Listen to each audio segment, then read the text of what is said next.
Donc on est vraiment heureux de vous accueillir. C'est la Fédération pour la paix universelle veut en cette fin d'année avoir une dernière rencontre avec vous, qui est la dernière de l'année, mais pas la dernière entre nous, bien sûr. Et donc il y a juste un mois, vous savez, il y a eu ces attentats terroristes. Et donc nous voudrions, en l'honneur de ces victimes, de ces 130 victimes, faire une cérémonie avant de commencer. Je pense qu'il nous doit, pour la paix et surtout pour la fraternité, de vraiment commémorer ces victimes. Et donc je voudrais demander à Madame Myriam Trachet, qui est chargée de relations publiques de la Fédération, de justement commencer cette cérémonie avec différents représentants religieux. Voilà, merci. Myriam Trachet, s'il vous plaît.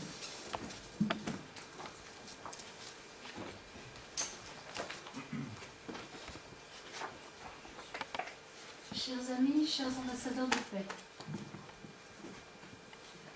le 13 novembre dernier, 130 jeunes ont été assassinés à Paris par de jeunes terroristes, joignant ainsi les rangs de nombreuses victimes dans le monde entier, qui ont été sacrifiées au nom d'une cause innommable. Mais le sang versé injustement par la haine devient une arme invincible aux mains de ceux qui s'efforcent de bâtir un monde de justice par l'amour. En cette circonstance, nous, ambassadeurs de paix, ressentons l'urgence et la nécessité de réaffirmer haut et fort notre détermination à œuvrer plus que jamais pour la réconciliation, la guérison et l'harmonie interculturelle et interreligieuse. Ces 130 victimes que nous honorons aujourd'hui sont représentées symboliquement par ces 130 oiseaux en papier qu'on appelle origami en japonais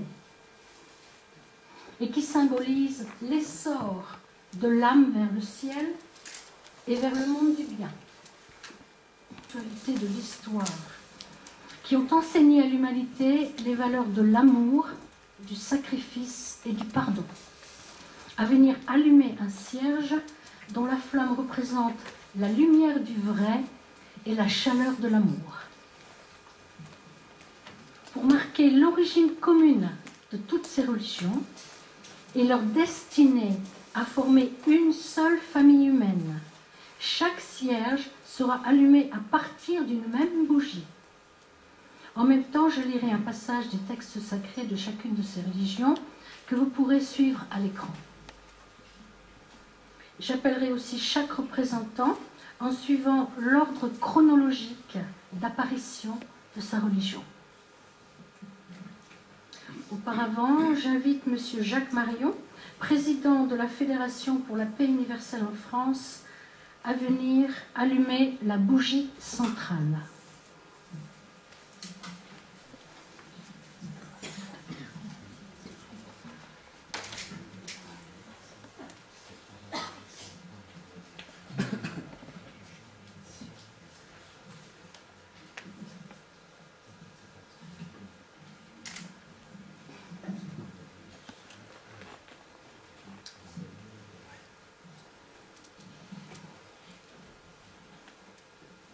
Merci. Maintenant, j'invite M. Emmanuel Chouraki, représentant le judaïsme, à venir allumer son cierge. La montagne de la maison de Yahvé sera établie au sommet des montagnes et élevée au-dessus des collines. Et vers elle, toutes les nations afflueront. Il sera l'arbitre des peuples et le juge de nations nombreuses. Ils forgeront leurs épées en socs de charrue et leurs lances en faucille. Une nation ne lèvera plus l'épée contre l'autre et l'on n'apprendra plus la guerre. Ésaïe, chapitre 2, versets 2 à 5.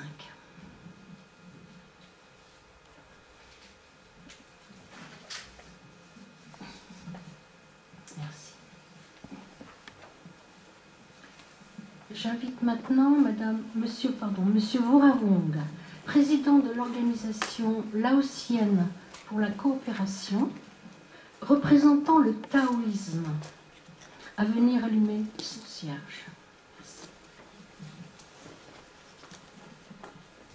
Si vous voulez apaiser les grandes inimitiés des hommes, ils conserveront nécessairement un reste d'inimitié. Comment pourrait-il devenir vertueux? De là vient que le saint garde la partie gauche du contrat et ne réclame rien aux autres.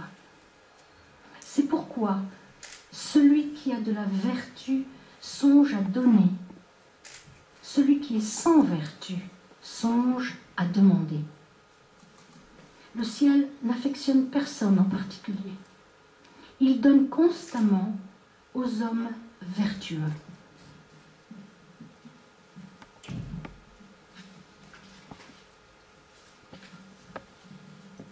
Merci.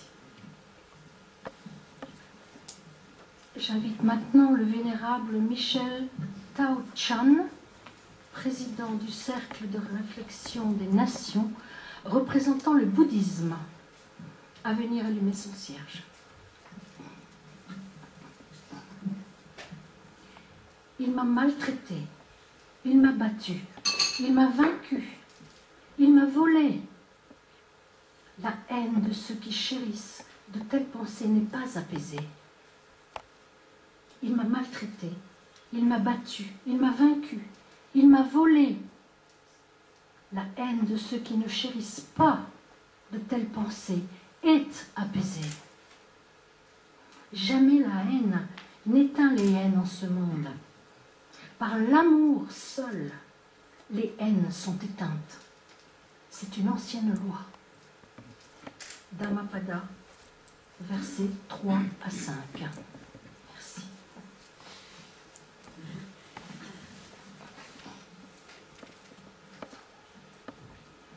J'invite maintenant le pasteur Joël Alodjinou, pasteur de la Réforme de l'Église et représentant du christianisme, à venir allumer son cierge. Quand donc tu vas présenter ton offrande à l'autel, si là tu te souviens que ton frère a quelque chose contre toi, laisse là ton offrande devant l'autel et va d'abord te réconcilier avec ton frère. Viens alors présenter ton offrande. Matthieu chapitre 5, versets 23 à 24. Merci.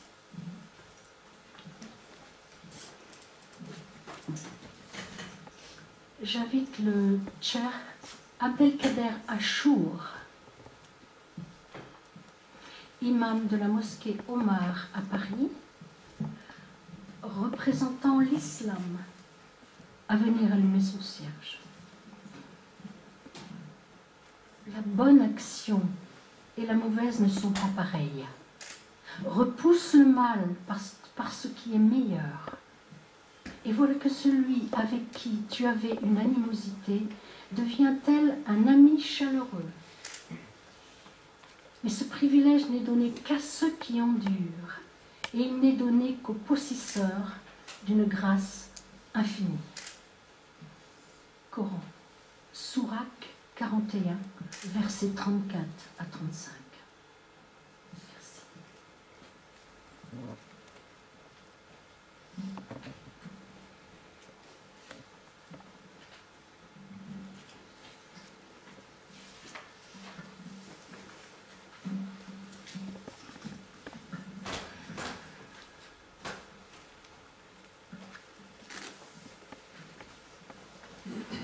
Nous allons encore écouter un morceau de musique.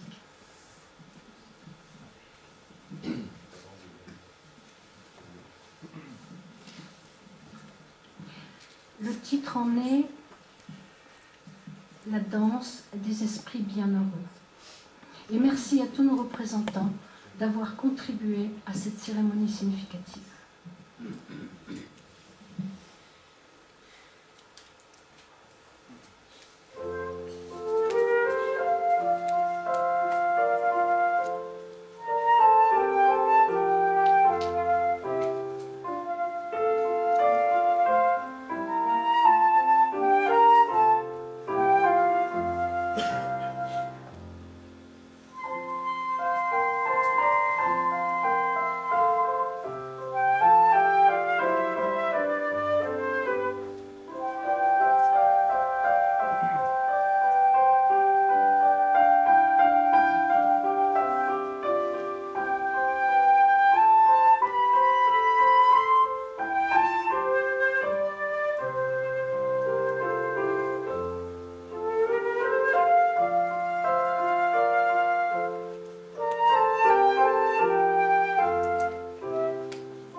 Et maintenant, pour conclure, je vais demander à M.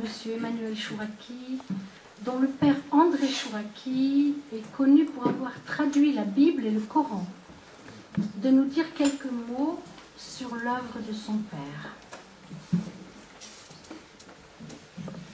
Bonjour et merci Monsieur le Président et Monsieur le Vice-président de m'avoir invité à cette cérémonie très émouvante. Je remercie aussi Jean-François Molinet et Brigitte Wada pour avoir pensé à moi. Plutôt que de vous parler moi, j'ai préféré vous lire quelques extraits d'une conférence que mon père a tenue en 1994 et qui a un rapport avec les thématiques que vous allez élaborer dans les prochains débats.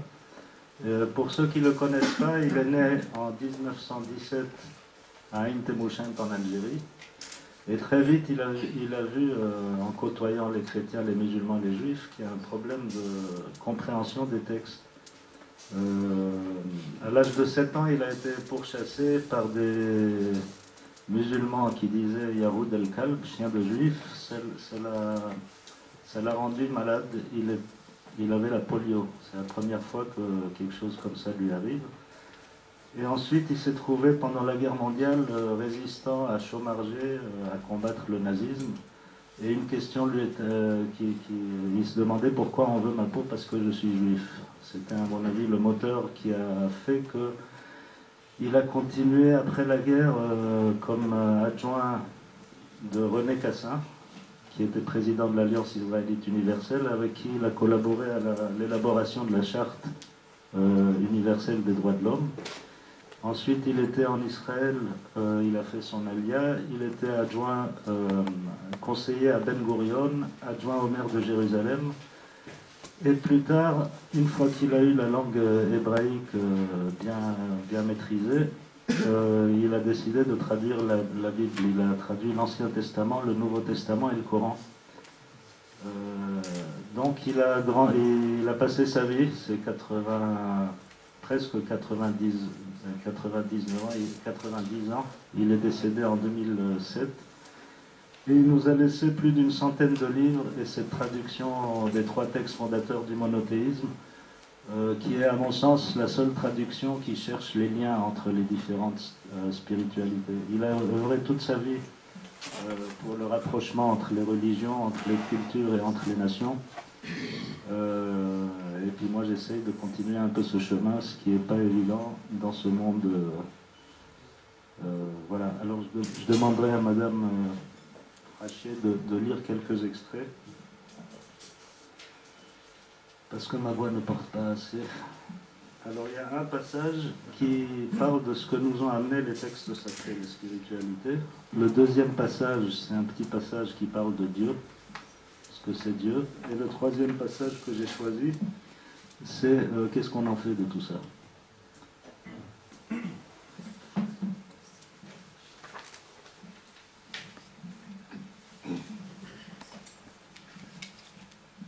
Fondement d'une éthique planétaire selon la Bible, les évangiles et le Coran. Aux origines, tous les peuples trouvent leurs idéaux et leurs lois dans les révélations faites à leurs prophètes par leur divinité ou par leur roi divinisé. Pour les anciens, toutes les règles de la vie en société, lois, éthiques, pratiques culturelles, se trouvent en Dieu. Et par conséquent, dans les révélations que ces prophètes en reçoivent. Ainsi, pour les Hébreux, la Torah, puis à leur suite pour les chrétiens, les évangiles, contiennent non seulement un ensemble de lois d'origine divine, mais toute la sagesse et toute l'éthique de l'univers. Moïse, a reçu les lois qu'il impose aux Hébreux directement de l'Élohim des Hébreux. Yeshua, Jésus, en accomplit les commandements et fonde l'Église que l'on connaît. Au 7e siècle, en un temps où Israël et l'Église traversent une crise profonde, un nouveau prophète, Mohammed, fonde une religion nouvelle, l'islam. Son livre révélé, le Coran, authentifie les enseignements de la Bible et des évangiles. À partir des Écritures saintes, les Hébreux avaient développé un vaste système juridique fondé sur la Bible hébraïque.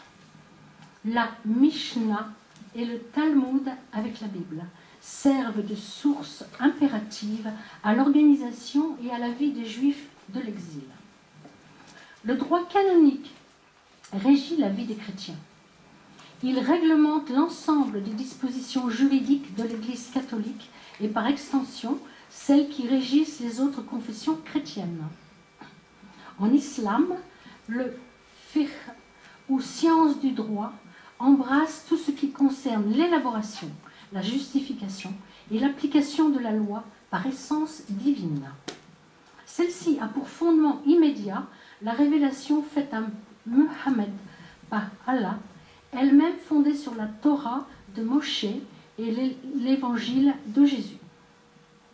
Les trois religions nées de ces textes révélés naissent à des époques qui commencent avec Abraham au XVIIIe siècle, avant l'ère chrétienne, et s'achèvent avec Muhammad au VIIe siècle, dans des contextes historiques, linguistiques et culturels fort différents.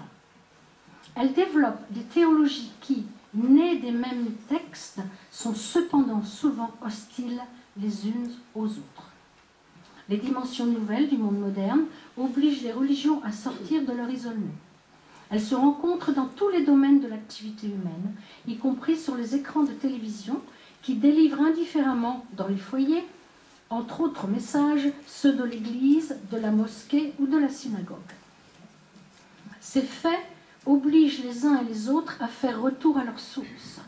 Celle-ci les renvoie à leur racine commune, la divinité de l'Adonai Elohim, le créateur des ciels et de la terre, à son unité transcendante qui se manifeste dans l'ordre de l'Alliance.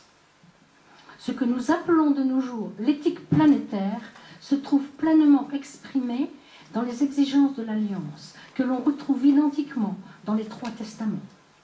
Dans la Bible hébraïque, l'Alliance, Berit, est un mot dérivé d'une racine qui désigne aussi la création, Beria.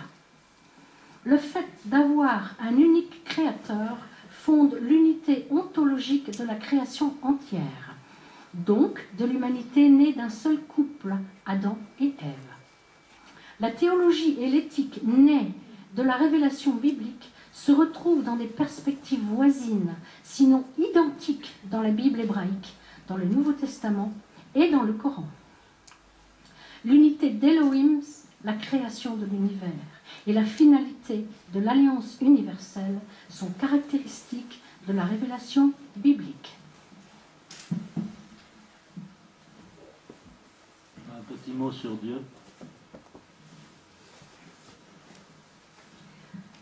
Leur nouvelle alliance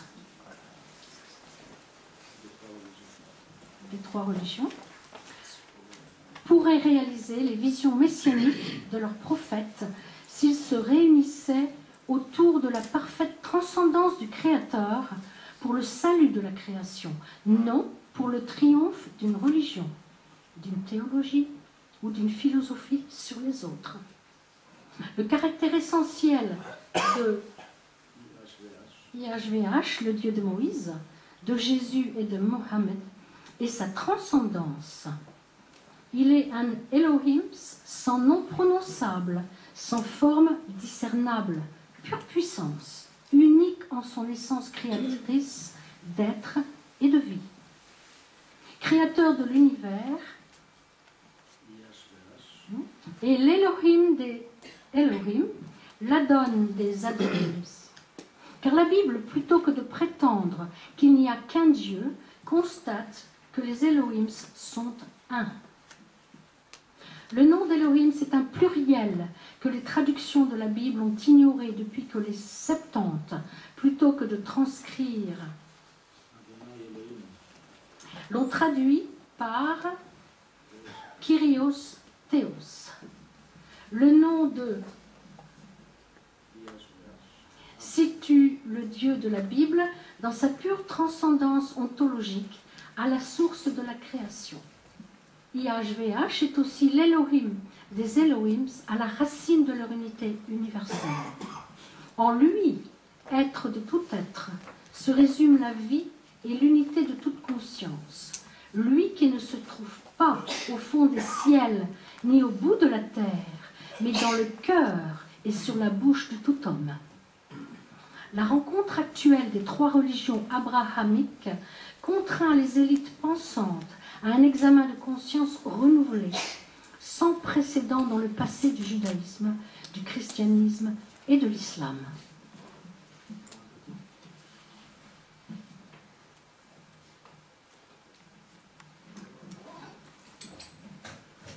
La paix qui vient serait confortée par l'alliance des trois familles qui se réclament d'Abraham, Israël, la chrétienté et l'islam.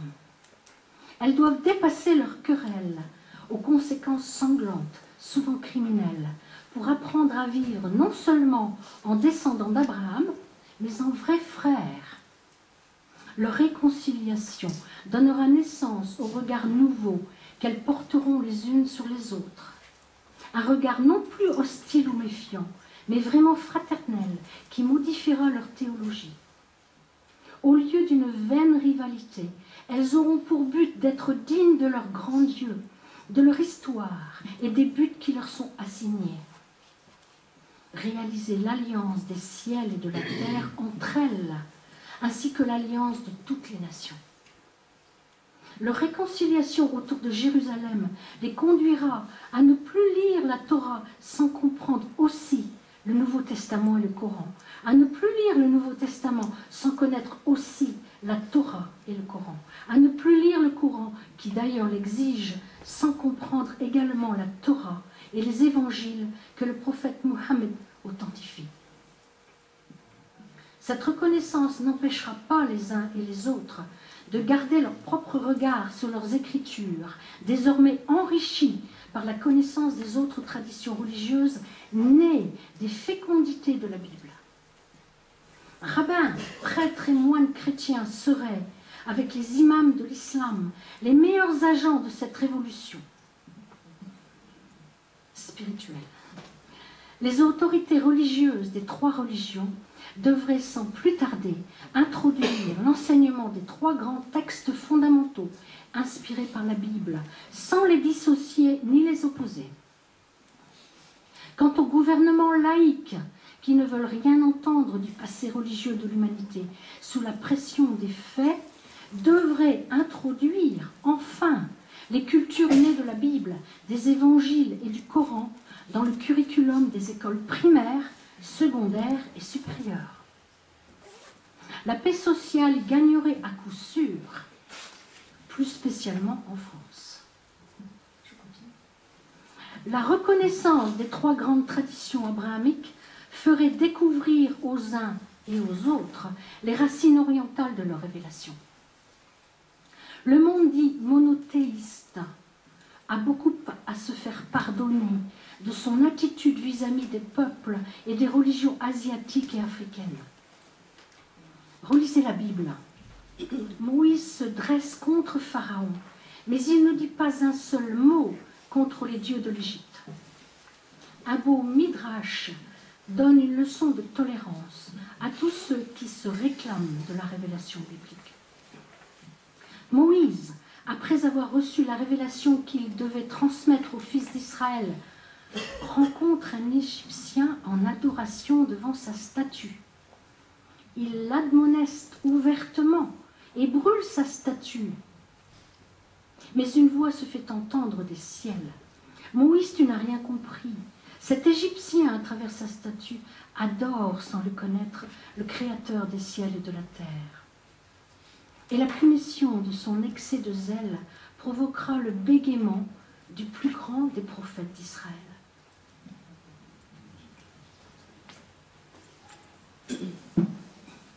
Au lieu de l'orgueil et de la suffisance que les peuples monothéistes ont eu vis-à-vis du reste de l'humanité, nous devons tous apprendre l'humilité, sans laquelle il n'est aucune tolérance, aucune paix. En cela, les peuples et les religions qui se réclament d'Abraham devraient changer d'attitude et donner l'exemple. Le Dieu de la Bible n'a pas de nom prononçable, n'a pas de visage. Dans sa transcendance, il devrait inspirer aux Juifs, aux chrétiens et aux musulmans de réaliser sur terre l'idéal mosaïque d'un peuple nouveau, situé non pas au centre d'un empire ou d'une religion dominatrice, mais au point zéro d'une réconciliation et d'une alliance universelle de toutes les religions et de toutes les nations.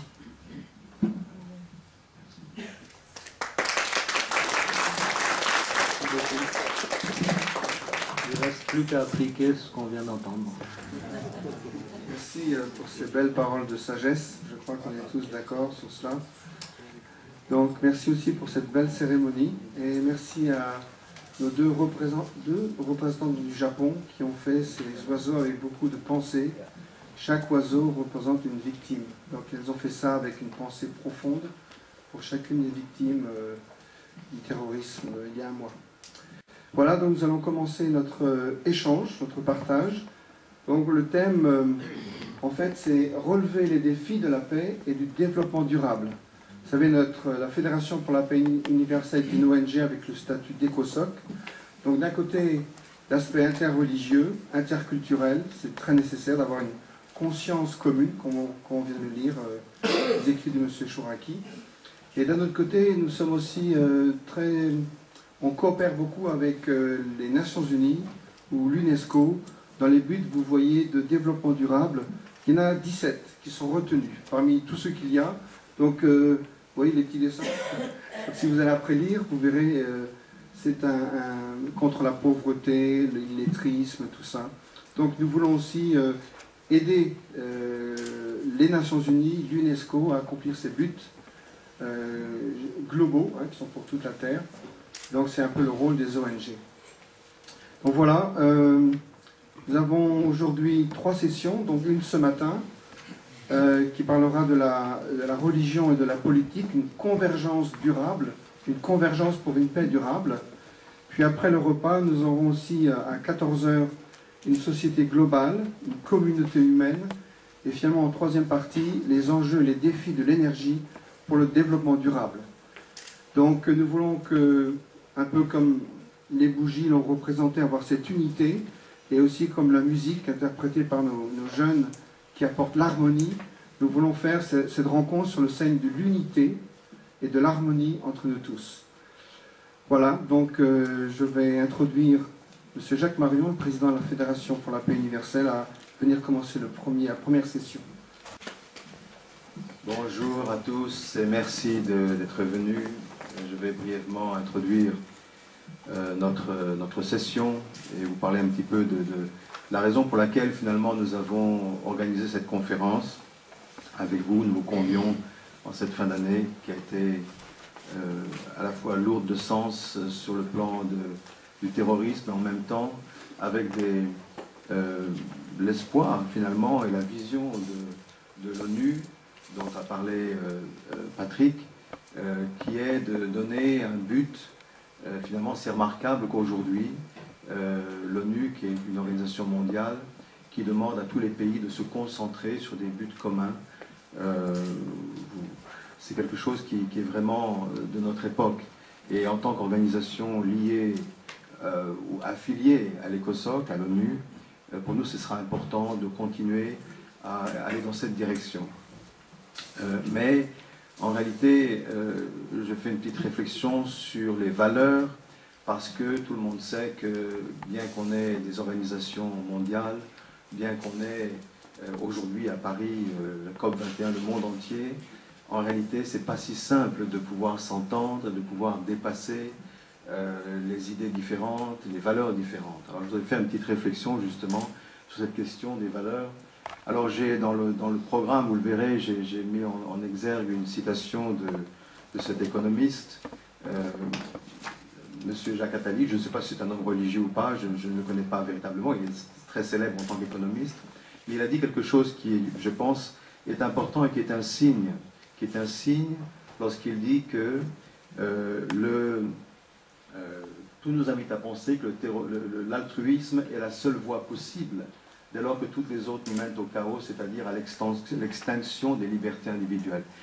Je pense que cette citation est importante parce que elle nous montre qu'en temps de globalisation, où on vit chacun à côté de l'autre, on a besoin de se comprendre et de vivre avec des valeurs plus profondes et qui nous permettent de comprendre l'autre d'une façon beaucoup plus absolue qu'on n'a jamais fait auparavant. En fait, pourquoi les religions sont importantes? On en a parlé aujourd'hui. L'altruisme est vraiment à la source, au cœur même de toutes ces valeurs qui sont les valeurs religieuses, non seulement des 3 religions monothéistes, mais aussi du bouddhisme, du confucianisme. Les textes qu'on a lus, les textes qu'on a lus tout à l'heure, les textes qu'on a mis en exergue, qui pourtant ne vous peut-être pas encore vu, mais vous le verrez pendant la pause, on a mis un certain nombre de textes que vous pourrez lire en boucle de différentes religions. En réalité, elles se ramènent toutes à l'idée fondamentale que vivre pour l'autre est la base du bien, la base de l'amour, c'est donner en quelque sorte priorité à l'autre par rapport à soi-même, par rapport à mon ressentiment, par rapport au mal que je veux faire, par rapport à la revanche que j'ai le droit de prendre, mais si je ne la prends pas, le disait le Coran, eh bien je peux avoir quelque chose de meilleur. Donc finalement, l'essence, et ça c'est important pour notre fondation. Quand notre fondateur a créé la Fédération pour la paix universelle, qui est le résultat de nombreuses années de travail interreligieux, de travail avec des hommes politiques dans le monde entier. Notre fédération est présente dans peut-être 140 pays du monde, avec énormément d'activités, mais la valeur fondamentale qui, si vous voulez, qui est à la base de toutes ces activités, c'est justement cette valeur que lui il appelle l'amour vrai, mais qui en termes que nous connaissons, altruisme. Pourquoi je parle de l'altruisme? Et je voudrais simplement, en quelques, peut-être un petit peu schématiquement, partager donc pourquoi, en fait, ce lien entre l'aspect intérieur et l'aspect extérieur, même au niveau mondial, même tout ce que nous faisons au niveau du développement, finalement est essentiellement lié à la mise en application de cette valeur. Aujourd'hui, en France, on parle on a des valeurs importantes. D'ailleurs, aujourd'hui, après le terrorisme, le gouvernement et tout le monde cherche à nous rassembler autour des valeurs de la République, de la liberté, de l'égalité, de la fraternité. On entend ça naturellement tous les jours à la radio, à la télévision, c'est très important. Mais le fait est que des valeurs comme la liberté, l'égalité, la fraternité, la justice, la réciprocité, si ces valeurs ne sont pas fondées sur une attitude altruiste, en réalité, elles ne font que créer plus de conflits, puisque chacun va chercher à tirer la couverture à soi, même au nom de la vérité, même au nom de l'égalité, même au nom de la liberté, et finalement, il n'y aura que des conflits. Donc on vit dans une société qui a un grand idéal, mais qui ne le vit pas profondément. Et même le terrorisme est il faut bien le dire, le terrorisme est fait au nom de certaines valeurs. Certaines valeurs sont proclamées derrière certains actes de terrorisme, même sans parler du terrorisme actuel que l'on connaît. Il y a 10 ou 20 ans, il y avait des groupes terroristes qui, au nom d'une certaine idéologie, pensaient changer la société, faire la révolution, etc., au nom de certaines valeurs.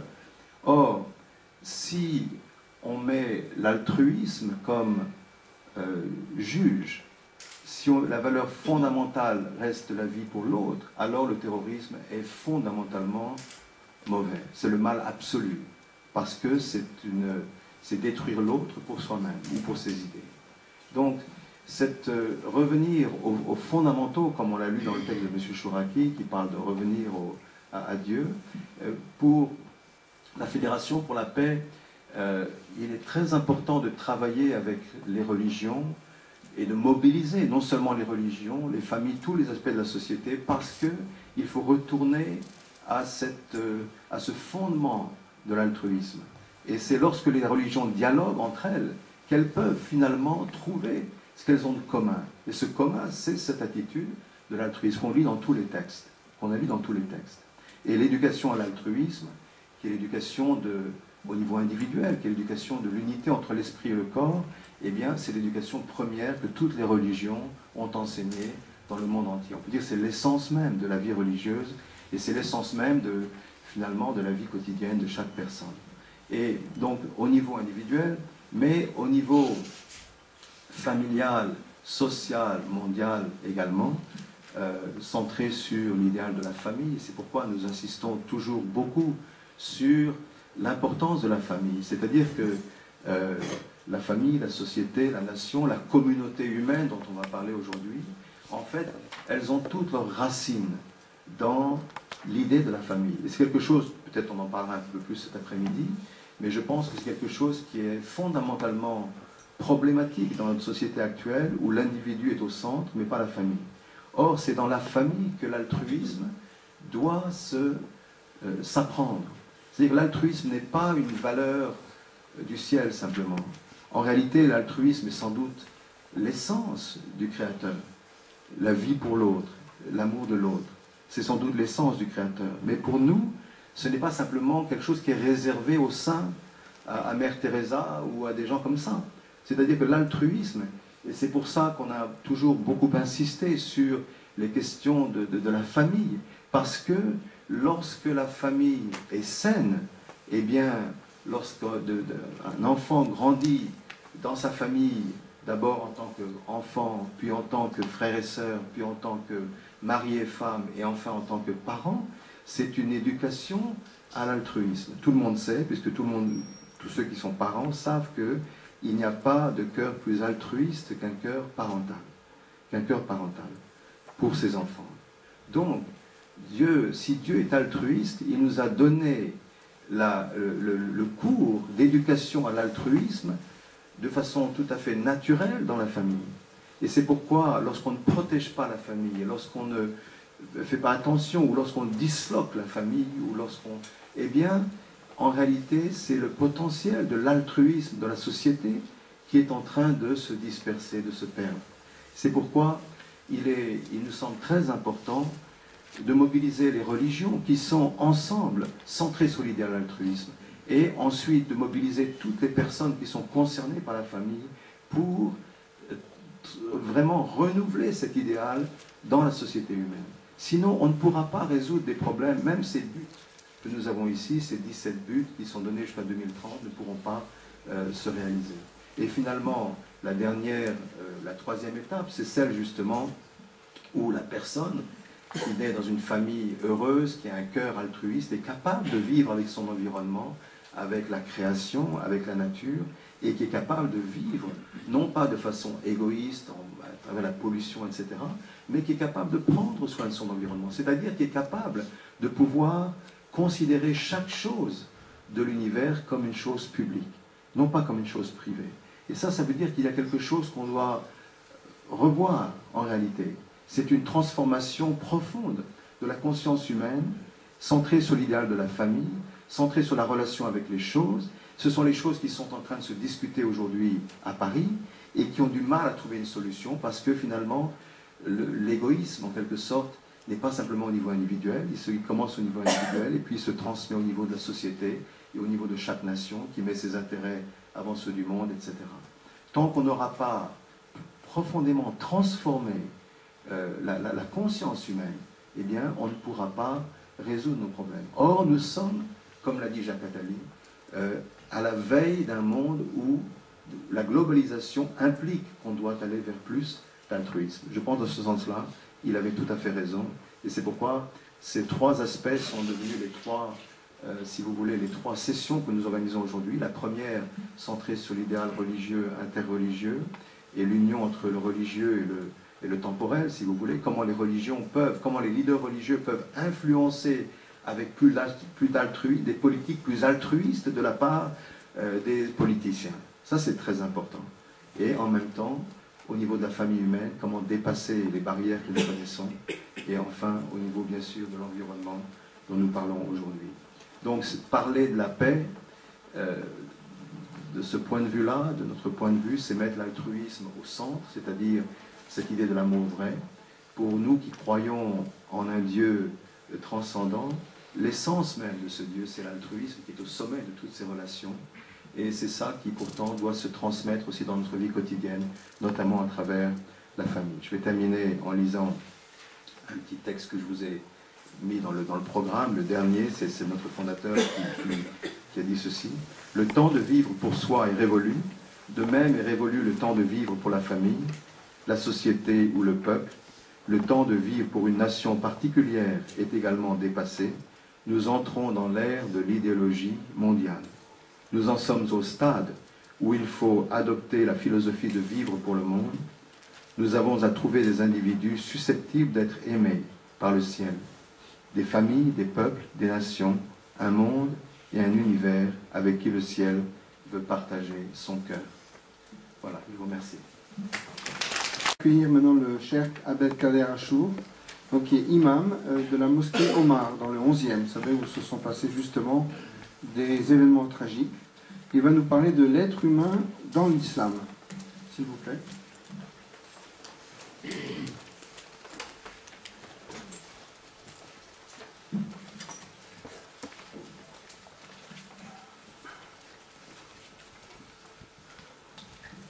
Monsieur Jacques Marion, président de la Fédération pour la paix universelle en France. Monsieur Patrick Join, vice-président de la Fédération, que je remercie pour cette invitation pour participer avec vous dans cette cérémonie. Mesdames, Messieurs les participants, bonjour. Dieu dit dans le Coran: certes, nous avons honoré les fils d'Adam, nous les avons transportés sur terre et sur mer. Leur avons attribué de bonnes choses comme nourriture. Et nous avons nettement préféré à plusieurs de nos créatures.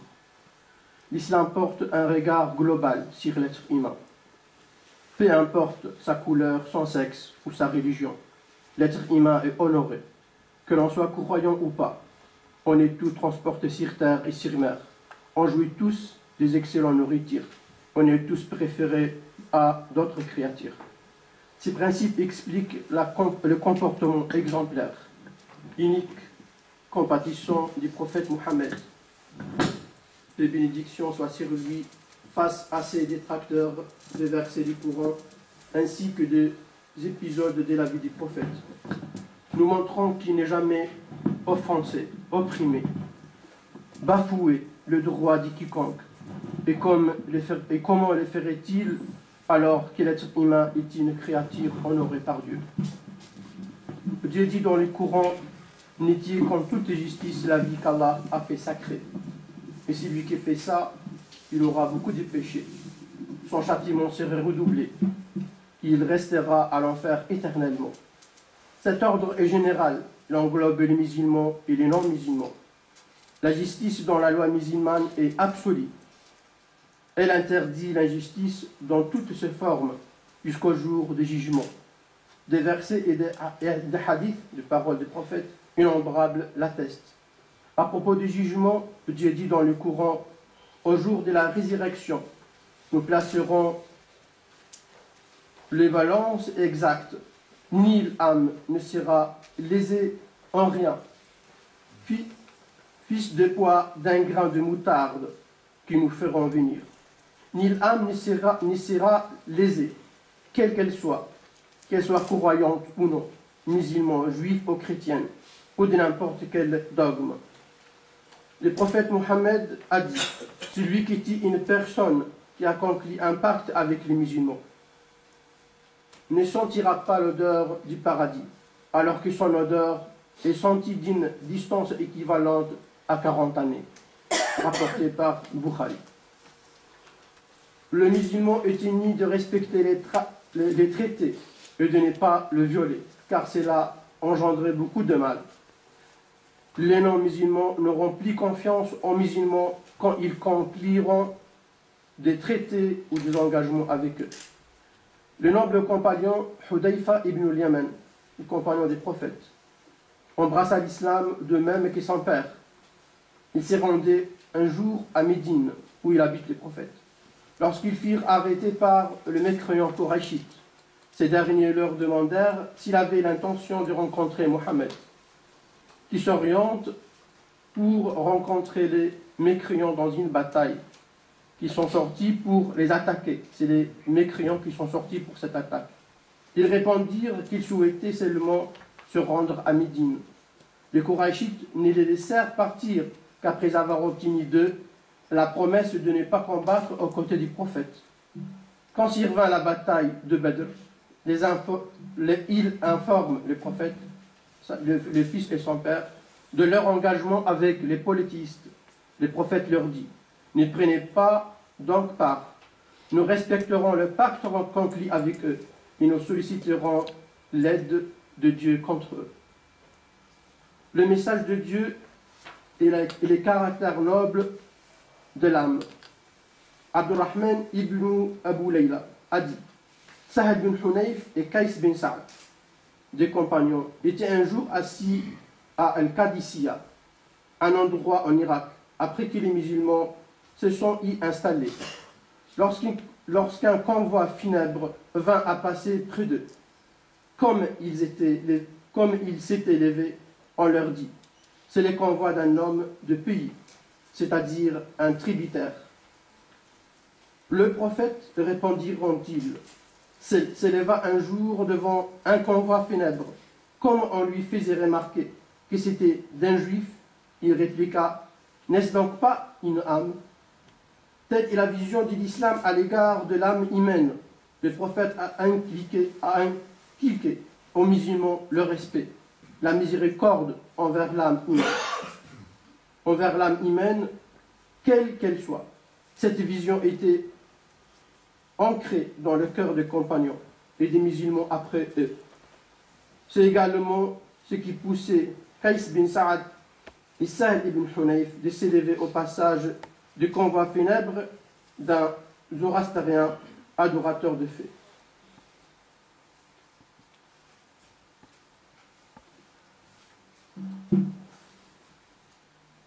La méthode de l'islam dans sa relation avec l'être humain. La divergence entre les gens est non seulement très probable, mais inévitable. À aucune époque, le monde entier n'a été unanimement d'accord sur un sujet donné, y compris sur celui du divin. Dieu dit dans le Coran: si ton Seigneur l'avait voulu, il aurait certes fait des hommes une seule communauté. Or, ils sont en divergence continuelle. Le musulman accepte naturellement que certains aillent de croyances religieuses différentes des siennes et que leur disparition de la surface de la terre est tout simplement impossible. C'est pourquoi ils coexistent naturellement avec les autres, d'autant plus que la loi musulmane définit clairement le cadre de relation et les moyens d'entente avec les différentes communautés non musulmanes. C'est dans cette perspective et sur la base du respect dû à tout être humain, puisqu'Allah a honoré tous les enfants d'Adam, que l'islam ordonne la justice, la compassion, la bonté et la connaissance d'autrui, parmi d'autres valeurs morales. Toutes ces valeurs font l'objet d'injonctions générales qui s'appliquent aussi bien aux musulmans qu'aux non-musulmans. On trouve par exemple dans les textes islamiques, au sujet de la miséricorde, un verset où Allah dit: et nous ne t'avons envoyé que comme une miséricorde pour l'univers. Ici, la miséricorde n'est donc pas réservée aux musulmans. Elle est octroyée à tous les êtres humains, quelle que soit leur religion ou leur dogme. Aussi, le prophète a dit: le miséricordieux, ça veut dire Dieu, fera preuve de miséricorde envers les gens qui sont compatissants et cléments. Soyez cléments envers ceux qui sont sur terre, et celui qui est au-dessus des cieux vous fera miséricorde. Et cette miséricorde, c'est pour tout le monde. Au sujet de la connaissance d'autrui, Allah dit: ô les hommes, nous vous avons créé d'un mâle et d'une femelle, et nous vous avons répartis en nations et en tribus, pour que vous vous connaissiez les uns les autres. Le plus noble d'entre vous auprès de Dieu est le plus pieux. Là aussi, la connaissance mutuelle n'est pas réservée à un groupe humain, et en particulier, mais concerne toutes les nations et les tribus. Allah accorde la subsistance sur cette terre à tous les êtres humains, et l'univers est à la disposition de l'humanité tout entière, sans distinction entre croyants et non-croyants. Allah dit: ne vois-tu pas qu'Allah vous a soumis tout ce qui est sur terre et les vaisseaux qui voguent sur la mer selon son ordre et qu'il empêche le ciel de tomber sur la terre si ce n'est pas sa permission. Allah est en vérité compatissant et miséricordieux envers les êtres humains. Au sujet du pardon, Allah dit: empressez-vous vers un pardon de votre Seigneur et un paradis aussi large que le ciel et la terre, préparé pour les êtres pieux, ceux qui dépensent dans l'aisance et dans l'adversité, qui maîtrisent leur colère et pardonnent aux gens. Allah aime ceux qui font le bien. Le pardon fait partie des vertus du croyant, mais le pardon dont il est question dans ces versets n'est pas réservé aux seuls musulmans. C'est un pardon général aux gens, comme il est dit le verset, et donc qui concerne aussi bien les musulmans que les non-musulmans. Puis plus, lorsque Allah évoque la justice ordonnée par l'islam, il ne réserve pas cette justice aux seuls croyants, ni même aux êtres humains musulmans ou non. Vivant en paix avec les musulmans, il ordonne spécifiquement de pratiquer la justice même envers les gens hostiles. Allah dit dans le Coran: ô les croyants, soyez stricts dans vos devoirs envers Allah et soyez de témoins équitables, et que la haine pour un peuple ne vous incite pas à être injuste. Pratiquez l'équité. C'est la parfaitement connaissance de ce que vous faites. Cela est plus proche de la piété. Et craignez Allah, car Allah est certes parfaitement connaisseur de ce que vous faites. Les prophètes suivaient scrupuleusement la loi d'Allah dans tous les instants de sa vie. C'était un courant qui marchait sur terre. Il nous a appris: fais du bien à ton voisin, tu peux être un vrai croyant. Aime aux autres comme tu aimes à toi-même, tu peux être un vrai musulman. Je vais parler sur ce qui est passé. C'est fini le temps. Ouais. Ces attentats qui sont passés et les gens qui disent qu'ils ont fait au nom de l'islam, ils sont très très loin de l'islam. Ils ne représentent l'islam ni du loin ni du proche. On voit que ces gens, ils disent qu'ils vont tuer les gens pour rentrer au paradis. Et on a entendu les paroles des prophètes qui disent: celui qui a tué un homme, qui a conclu un pacte avec les musulmans, il n'aura pas l'odeur de paradis. Alors de quel paradis parle? Aussi, ils n'ont pas compris le comportement des compagnons qui étaient éduqués sur les mains des prophètes. C'est Abdullah ibn Umar, un compagnon. On a tué un mouton chez lui. Il est venu un jour, il a dit: est-ce que vous avez donné un part à notre voisin juif? Il a répété ça des fois. Parce que j'ai entendu le prophète Mohammed a dit: l'ange Gabriel n'arrête pas de me recommander de faire du bien à mon voisin, jusqu'à que j'écris un jour qu'il va participer dans l'héritage. Merci.